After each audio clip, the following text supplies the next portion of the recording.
Marcelina. Hey, everyone. It's Marcelina. And let's start chatting. That part. So we have some topics. She has some topics. Yeah. She's very insightful when it comes to spirituality and just different energies. And to be honest with you, she got me on this one. Okay. She got me on this one. She didn't hit me with some words that I didn't know, and right then and there I realized she probably got the one up on this one. Okay. So I want you to kind of dig in. Where do you want to start? What's omniscience and all of that? Omniscience or omonism. Omonism. Yeah. So I won't use the Google definition, but in terms of how I relate to it, it's the belief in God and in the faith systems, but without necessarily associating yourself to religion. So a lot of people, they say, oh, I'm spiritual, but that can look like many different things. Right. But at least with omonism, it's like that overall perspective of God, and then knowing that faith connects to God, but it's just like a different way of doing it, like a different translation. We're speaking different languages, but we mean the same thing. What made you get into it? Like, how'd you get to that conclusion? Mainly for me, I wasn't like, I grew up in like a Catholic space. Went to Catholic school, but I have a very untraditional upbringing, especially being Nigerian. Like, most people are either Christian or Muslim, but my parents, my dad's Christian, my mom's semi-Christian, but it was never like a very dogmatic household. And I think that kind of gave me room to question, to think, to be, perceptive to different ways of seeing things. And from what I've seen, a lot of my pretty bad experiences with people have been from people that are very heavy in faith. And that's like, no offense. Nah, fuck that. Ain't nah, it's an offense. I say that all the time. Y'all be on our heads. There's nobody more judgmental than a religious person. Yeah. Period. Yeah. Y'all be on our ass. Like, God don't tell you, God didn't, like Jesus didn't tell you don't judge nobody. Right. Right. If you're trying to convert somebody, you're judging them. Exactly. Period. Exactly. Because I always question, I'm like, who made anyone the authority over someone else's soul? Like, that's something I'm now seeing as like extremely distasteful. And it is like, to some degree, insidious, because you're trying to dictate, you're trying to play God in someone else's journey. And that's why I'm so like anti-dogmatic and more so relate to the belief system of omonism. So, do you believe that probably ties into like patriarchy a little bit, maybe? Yeah. Because the translations of a lot of scriptures, especially in English, there's masculine and feminine words. Mm-hmm. We have those languages, so people automatically forget that a lot of scriptures are translated, and that, he could just represent like it could be a specific translation for like a masculine word in that, like Latin, right? Mm-hmm. So a lot of the times, I think it's just being simple-minded and not actually really caring about the faith, but more so just being like, how can I be above people and how can I feel powerful, rather than actually study, I don't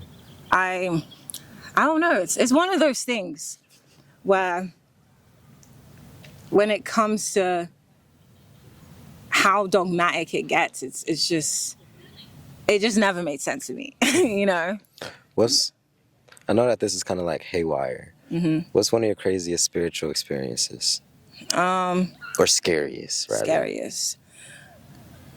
I mean, I've had a lot, but I'll do my first one that I remember specifically, which was when this is in Notre Dame. It's a school in England, an all-girls school. It was built. That sounds like somewhere that has little demons running around. Yes.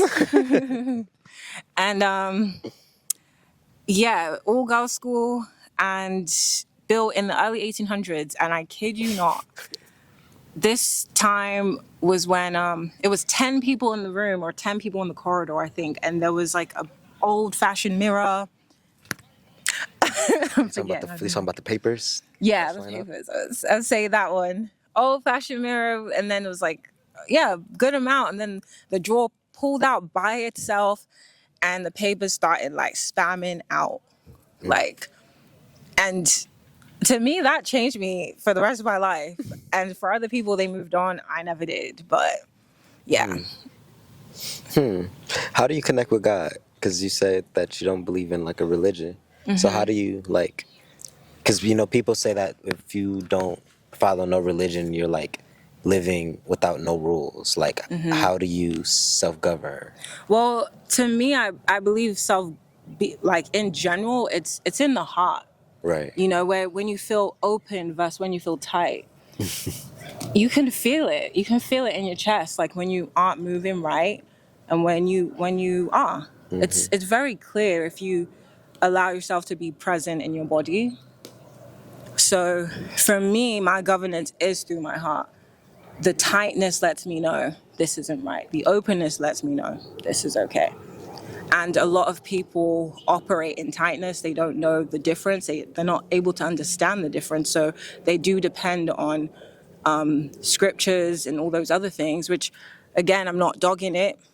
But, your internal world holds a lot more merit than your external.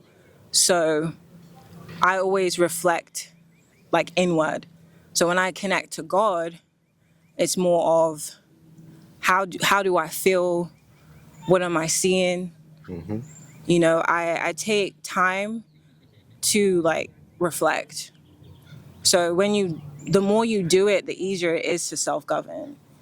And it doesn't necessarily mean I know the whole picture or I have the whole answers. I do not, which is where in my mind God comes in. Like to me, God is like the unknown. It's not something that the human mind can ever fully comprehend to the highest degree. I feel like we can only know what we can know, and to pretend that you know it all, to me, doesn't add up.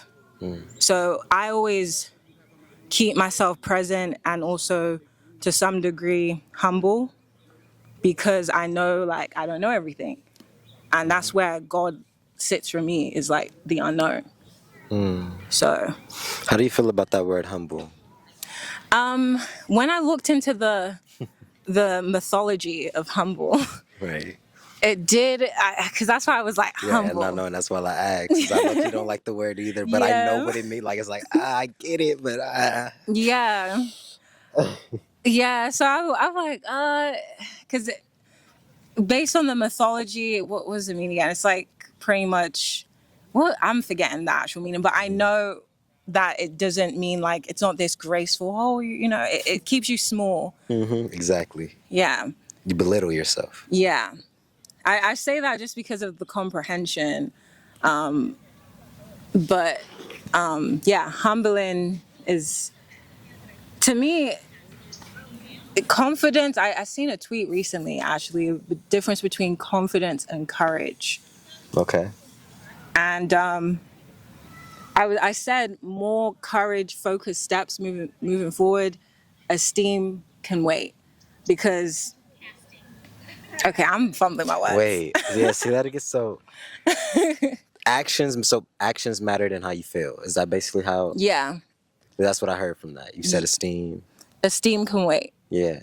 Because there is this like big push of confidence, or fake it till you make it.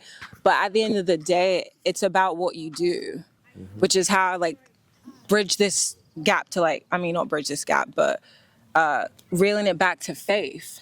And why, Right. again, that I have that ominous perspective, or ominism perspective, right? Is because it's not about I believe this, it's about how do you show up in your belief. So with confidence, it's not I believe I'm confident. How do you show up in your say confidence, or when you aren't so confident? Because you don't have a streamline of experiences. Like, it's not this one direct road. You have all these ranges of emotions, and to be, I believe, a well-rounded individual, you have to learn how to work with all of them. And I think courage is what trumps the confidence. You're right. Yeah. You're right. Because confidence, like what you said, confidence comes from competence. Yeah. In other words, and phrase, like if I was to relate this to, let's say, like my content journey, right? I had to have immense amounts of faith because there was years upon years where we were only getting 100 views, 200 views, you know. But being able to be like, hey, even though I'm not as confident, I have the courage to keep going anyways. That shit is Yes. loud. Let's wait till that pass.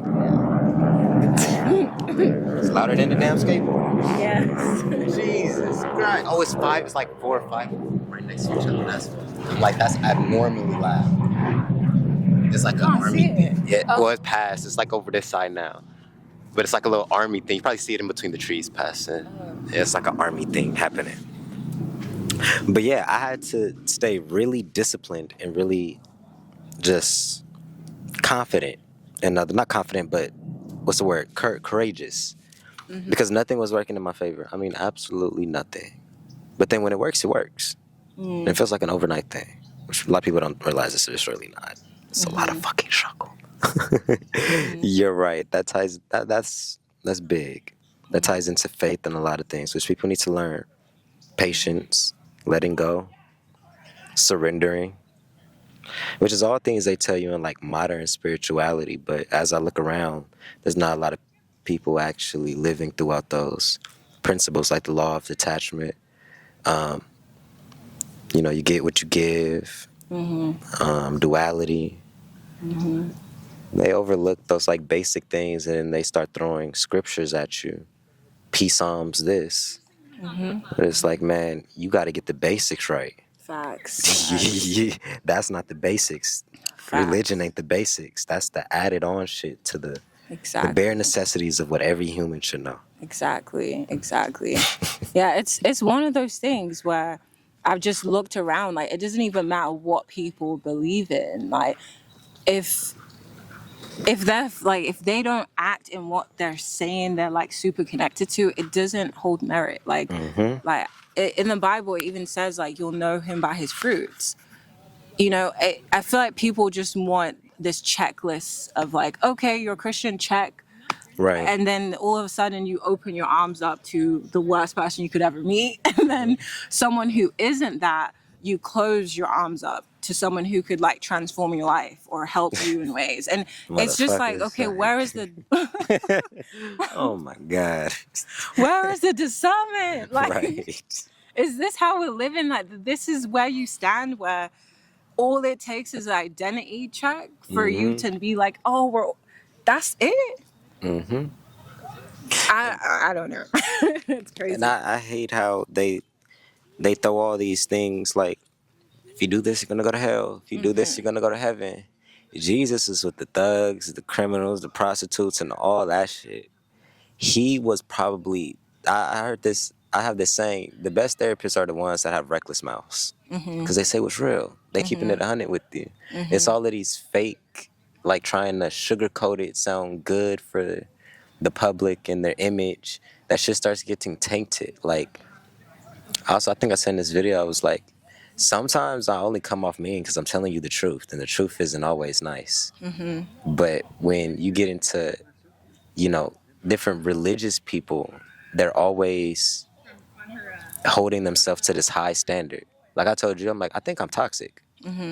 Like, I'm not even the type. I'm not gonna be like, oh, I'm saved by the Lord. I go to church every day. No, I do all this good shit, and I still have bad shit. I'm still fucked up, but I'm not gonna go to hell for that. What are you talking about? I'm just flawed like every other human being. I didn't need a religion to acknowledge a human as a human. You know? Exactly. And that's the thing. It's like, you know, believe in what, you know, whatever keeps you grounded, what keeps you in touch, like, that's fine. But just walking around and trying to play, and I feel like it's playing God. Like, you're trying to play God when you try and tell people what they should connect to. You know, you live by example. You know, that's where you'll get the conversions. That's where you'll get the understandings that you may want or not. But usually, you know, when you're living in the moment, living by example, you're not caught up by what everyone's soul where everyone's soul is going to. You know, like, even when it comes to hell and heaven, it's almost like, you know how people are so short-term thinkers, they relate that to death as well. Like, they think just because, okay, you believed, as soon as you pass, like, you're automatically in heaven, you're automatically in hell. How do we're not sure if Right. there's another Nobody knows. stage. Right. Nobody Because knows. no, I don't see any scripture that says you're instantly going anywhere. I've not seen that personally. I don't even care if there was a scripture. Yeah. How did you write that motherfucking scripture and you were dead? Exactly. Exactly. And only somebody who's past that veil can truthfully tell me what's past that veil. Mm-hmm. You can guess, you can give your jurisdiction, you can act like God, like what you're saying, and think you Yeah. know some shit that you really don't. Yeah. But that's Yeah. why I stopped letting that scare me, because it's like Same. none of y'all have died to know if you No you could one. be doing all the wrong things. Yeah. Maybe we're supposed to be around this bitch sinning. Yeah. And you got it messed up. We never know until we Exactly. get there. Not saying that that's the correct thing to do, but it's just Right. the analogy, you know? Yeah. You don't know, Yeah. but everybody thinks they know some shit. And that irritates me. Yeah. You know what you know. Mm-hmm. I wish people had that perspective. You know what you know. Don't think you know more than what you know, but you know what you know. Exactly. Exactly.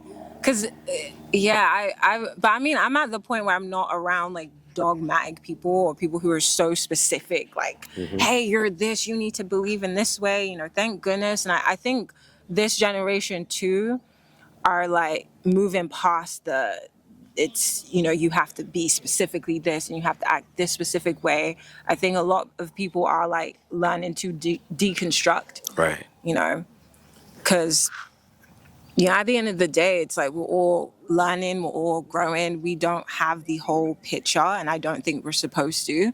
And to just walk around and start playing this dictator in people's lives that you don't even have curiosity to be like, oh, where are you born? Where are you from? Like, it's automatically, oh, you're not this, well, let's start judging your entire character from beginning to end. And it's like, how do you Right. do that? Right. How can you do that? No, What are mama. you reading that says that that's acceptable? I'm almost certain people be thinking I be doing magic, I be doing spells and all this other type of shit because I manifest quickly. No, nigga. I actually have a direct connection to God. I don't need to go to the church every Sunday and have this pastor tell me something that God probably told me in a dream. I didn't need to do all of that. You know what my rituals are? Waking up and going to sleep and doing what I said I was going to do. That's it. Like, the most spiritual people, if you realize, they live their life in like the most non-spiritual ways. Yeah. They don't have no regular routine. They don't have no they don't. But if you actually talk to them, they probably understand this bitch a lot more than you do. Yeah.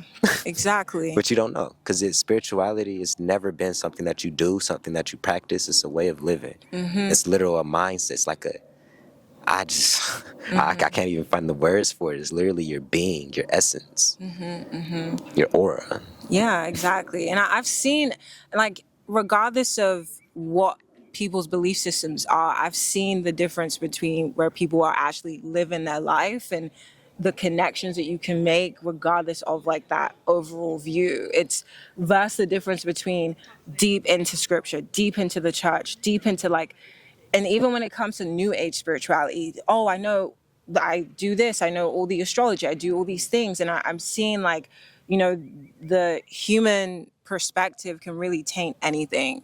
Like any belief system that can be good, that can show up well, it could be used in so many different ways. And it's really just about how do you move with what you believe in at the end of it. Like, it's so you have to look at that before you get locked into this faith versus the other faith. It doesn't make sense to be like so dialed in with identity. Like, I reference back to it, it's just the identity thing of just I'm this, I'm that. Like, we're constantly moving, we're constantly changing, we're growing old by the second, and there isn't such thing as like just standing in one thing. You move through multiple things, that's life. So it really, I feel like it creates a lot of harm, to be so specific in that way. It just, you have to really look like what holds more merit now, the identity or the way of being. You have to look at that. That's real. So, is there any final thoughts that you want to add onto this topic, or is anything within spirituality, that you think is important, that you just have on your heart? It could be about anything, for real. I would just say the best thing you can do is to listen to yourself. Listen to yourself. Listen to your wrongs. Listen to your rights. You know, I think that's the hardest thing is with spirituality or dealing with the unknown. You know, things beyond what we've been taught is being wrong. You know, I think that's a lot of the fear. But I think when you listen to your heart, you'll know the difference. You always do. It doesn't have to be explained, to be honest. Yeah. That's beautiful. I like that. Listening to the heart is big. You feel it more than anything. You feel what's right for you and what's not. Yeah. That's dope. Well, your Instagram and all that type of stuff is going to be in the description, of course. They Yeah. know. Shout out Marcy's Puff Puff. She doesn't have them, but we just Yeah. got finished eating them. Been amazing. I tried the velvet. Red velvet. And she told me about some Oreo ones. So Yeah. the next time, after today, the next time she's in a video, we're gonna try those too. Yeah.